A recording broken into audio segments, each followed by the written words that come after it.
Assalamualaikum warahmatullahi wabarakatuh. Saya Ridha Mardika dengan NIM C1C02129. Bahasan hari ini timbulnya utang pajak, penagihan pajak, serta hapusnya utang pajak. Timbul dan hapusnya utang pajak. Menurut resmi, ada dua ajaran yang mengatur timbulnya utang pajak, yaitu ajaran formil. Utang pajak timbul karena dikeluarkannya surat ketetapan pajak oleh Fiskus. Sehingga, jika belum ada surat ketetapan pajak, maka berarti belum timbul utang pajak. Ajaran ini diterangkan oleh Official Assessment System. Ajaran material. Utang pajak timbul karena berlakunya undang-undang. Seseorang dikenai pajak karena suatu keadaan dan perbuatan. Ajaran ini diterapkan pada self-assessment system. Surat ketetapan pajak dalam ajaran ini tidak menimbulkan utang pajak, hanya untuk menentukan dan menetapkan besarnya pajak. Setiap perikatan termasuk pula utang pajak, pada suatu waktu akan dihapus.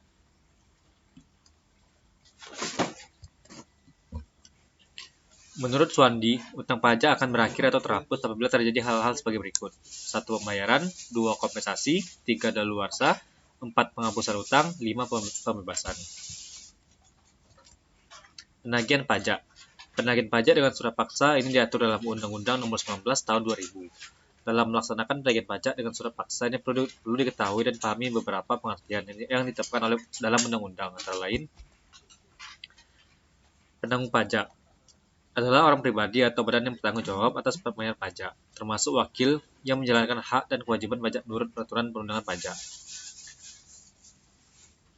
Penagihan pajak adalah serangkaian tindakan agar penanggung pajak melunasi utang pajak dan biaya penagihan pajak dengan cara menegur atau memperingatkan, memberitahukan surat paksa, mengusulkan pencegahan, melaksanakan penyitaan, penyanderaan, menjual barang yang disita.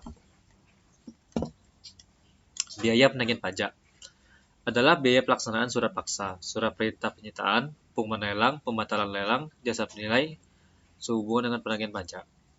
Surat paksa adalah surat perintah membayar utang pajak dan biaya penagihan pajak, dan memiliki kekuatan eksekutorial dalam kedudukannya, sama dengan keputusan hakim pengadilan yang punya kekuatan hukum tetap. Jurusita pajak adalah pelaksana tindakan penagihan pajak yang meliputi penagihan seketika dan sekaligus. Pemberitahuan surat paksa, penyitaan, dan penyanderaan.